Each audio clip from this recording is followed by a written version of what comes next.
Oh my god, this is my first time ever having anything like this that was this versatile. I've had clip-in hair, I've had things like that, but this is my first time having extensions like microlinks, and I love it.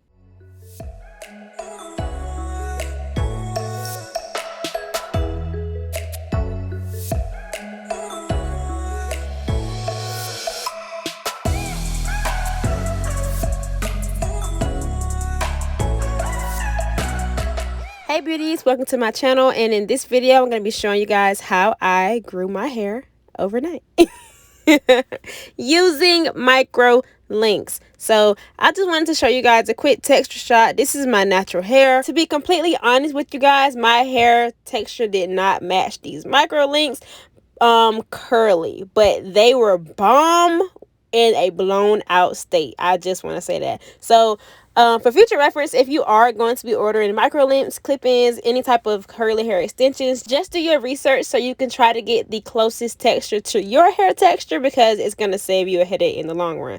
But this is my natural hair. I'm loving the puff, I'm loving the fro. I might go back to her because she was loving me in this video. But anyway, so I'm going to be talking to you guys about my foundation for these micro links. I do go in and section my hair in 4s. It just helps for parting, and it's a little more convenient when you are doing this on yourself.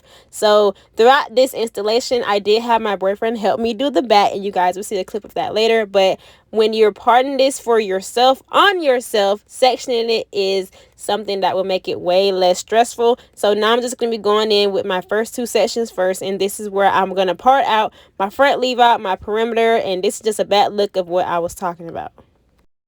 Because my hair wasn't a natural state, I thought, why not leave out more perimeter, because I can do ponytails, buns, and things like that. So this is I want to say the night before, but you guys are watching this, so who really knows what night it is. But my boyfriend did take care of the back for me. Thank God, you guys. It is okay to ask for help to relieve you for some stress, because I could not see the back, and I was so thankful that he was like, babe, you know, I got you, you know, let me do a little something with these hands, because baby. But this is just his technique. The way he fed in the hair on the beater was different from where I'm going to do it later on this video. But for someone who's learning how to do it on someone else, I feel like this is a great example of what you can do. He took his time and separated my hair in sections that were not too small, but not too big for the beads to slide in. He did this like twist and twirl method to get my hair through the feeder, and I thought that was very convenient because he does have larger hands. So that's his method to get it through the beater. So that's a quick look of it right there, and then he just slides the bead through. And then once you slide the bead through, that's when you take your I-tip and slide it in the hole of the bead. So within the bead, you have your strand of hair and the I-tip. Now, to get it to be, you know, secured, you take your pliers and you just, not gently, but you firmly squeeze it. And this is what we were able to do within, I think, like an hour and 30 minutes. He kept saying it was way under 2 hours. But because we started at night, I was a little tired. So we went ahead and stopped very full. And I think within the back, I maybe used like 50 or less my I-tips. So this is the next day. I got up. I was like, you know what? I'm going to do my own hair in the front, because I'm not about to let my man just do my whole head and I ain't did nothing. So I woke up, and this is where I'm going to be sectioning out my middle part leave out and finishing the rest of, you know, the front side. So a quick tip, go ahead and preset out your I-tips. It will help you have to fondle and get it through those bundles.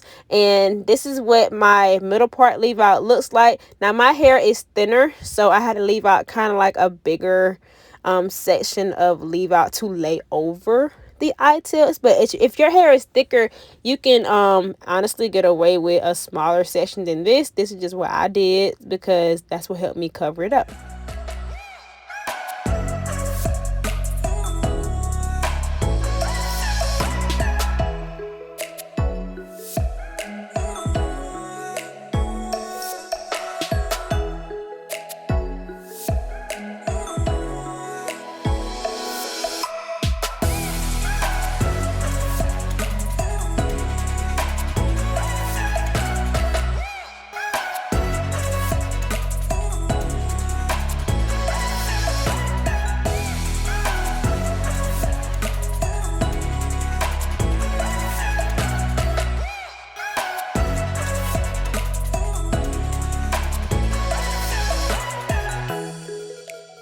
now let's start some of these eye tips in the front. So sectioning is very important. It really doesn't matter about the parting, but the sectioning is important. You can't have these big old chunky sections and expect your hair and the eye tip to fit through the bead. So you kind of got to play it by ear, because I had a few sections where I had to go back and repart it and make it smaller, or just redo it entirely, because those little beads, sometimes they can make you have a run for your money, and I'm going to show you guys an example of that. So this is what the eye tip looks like pulled apart from the bundle, and these are the beads and the feeder that it goes onto. A quick tip, go ahead and throw some of those on there, so you at least have like 5 or 6, and you won't have to like keep going back and putting beads on a feeder. But that's just what I'm doing. I'm going to be sliding this little bead onto the feeder, which is where your hair and the eye tip goes through. So I don't know if you guys are familiar with like a bead feeder, but like local beauty supply store, we used to use them back in the day to put beads on our hair. It's the same thing. So that's just what they're using to put a bead on your hair with these eye tips. So here's my attempt. I had to do a few off camera, because y'all know how things go when you do something for the first time on camera. Yeah, like you don't want to do right, and this one was doing just right. So I pulled my hair through the bead using the feeder, and I'm going to slide the bead close to my scalp. I did learn personally and from watching videos, you do not want to get that bead that close to your scalp. You kind of want to leave like a little gap, because for one, it helps it be more flexible, and for two, it causes less tension on your hair when it's not that close. So once you do that, you're going to take your tweezers and just firmly close the bead. That's what seals it. To take it out, you would just do the opposite way, and to open it, and I'm gonna be honest with you guys, I won't be doing a takedown video. These are beautiful in. It's just, whew, I can only imagine, because my hair gets poofier than the eye tip hair, and I know it's going to be a tedious process. So always have patience with styles like this, because you're going to need it. And if you find that doing your hair is peaceful, you will enjoy this. But for the most part, if you're not prepared for a style like this to do it yourself, I say invest in yourself and go let somebody else do it for you. So here's my second attempt on camera of an eye tip, but this attempt is actually a fail. So one thing about these eye tips and the beads, sometimes you can push the plastic white part that's in the bead, that's actually bendable, out with the eye tip. If you do that, it's okay. You can actually put it back in yourself, or you can simply just use another bead. So at this point, I was like, you know what? I'm going to get this eye tip through this bead. Like, you can't tell me I'm not about to get this eye tip through this bead. But let's just say the bead won. And I just ended up getting another bead, and I was able to put this eye tip on this piece of hair. But in situations like this, don't get frustrated. Just take your time to figure out what's the solution, because I'm pretty sure like once you actually calm down, you can figure out how to get past it. That's just one of those things when you're doing your hair yourself.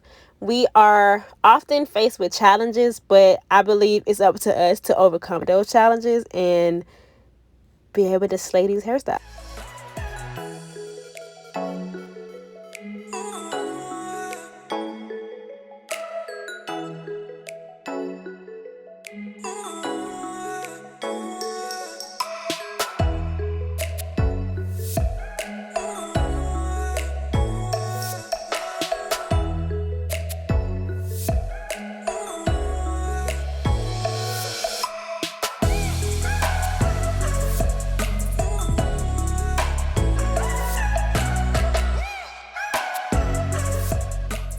So here we are, almost done with the fur. I wanted to come in to show you guys a section of hair that I parted out. I thought I was going to be having a side part, so I left a piece of my hair out for a side part. But come to find out, you guys, I didn't even need a side part. This is what the hair looks like. I have, I think, 108 eye tips in. It came with 200 pieces. I did not use all 200 pieces. I only have 108 eye tips.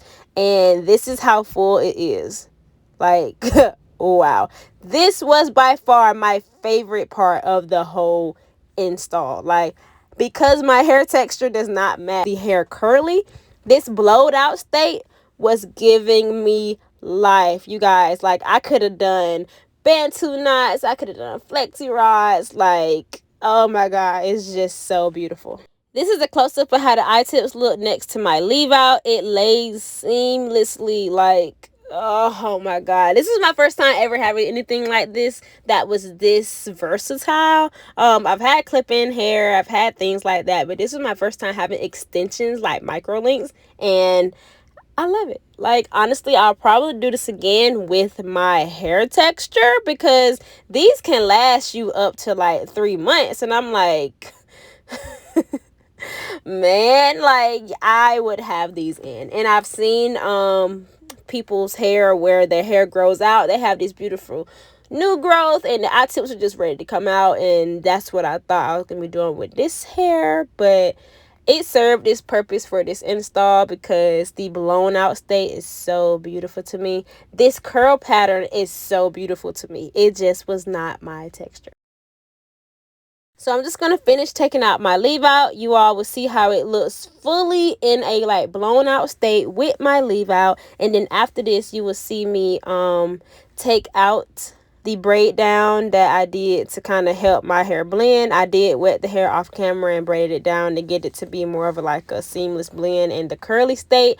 But all in all, you all will get to see all of that in the next couple of clips, so please stay tuned. And if you're interested in some eye tips, microlinks, you guys can check my description box down below, because all the information is down there. So shout out to CurlsQueen, because I'm loving this install. Thank you guys for being my first time trying these, and I am satisfied with what I'm seeing. I just need my right texture next time, because ooh wee. Ooh wee. But I love this hair for my blown out naturals. Anybody who loves kinky straight, this would be such a beautiful style. At this point in the video, I'm going to stop talking. If you found it helpful, please don't forget to give me a like, because it helps other people see it as well. And it kind of helps me, do some feedback so I can know what I'm doing good, what I'm doing bad, just I love to hear from you all. So thank you so much for tuning in, and I hope to see you in my next one.